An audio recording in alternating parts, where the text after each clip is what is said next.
Jerusalem nirupa Wat hideban hapeng bonjing guna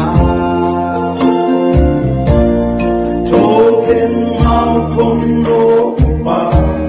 Yagi simling ba sa Ang la chicken how try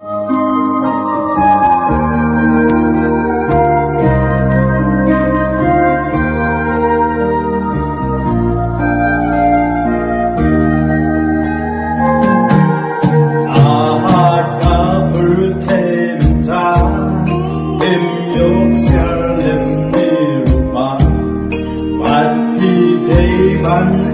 hapeng bonjing guna Token mau kong ropa Yagi simling ba sa Ang la chicken how try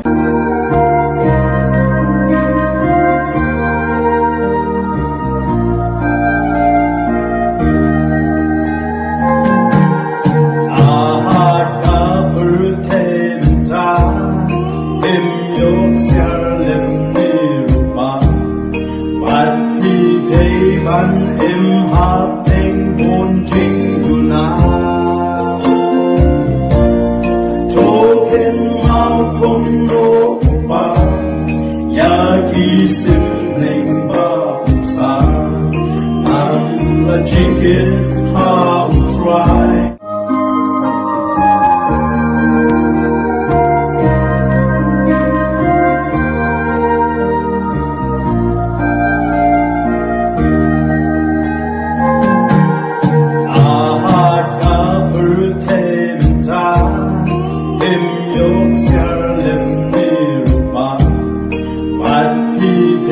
Ban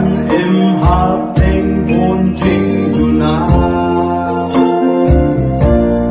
Token mau kong ropa Yagi simling ba sa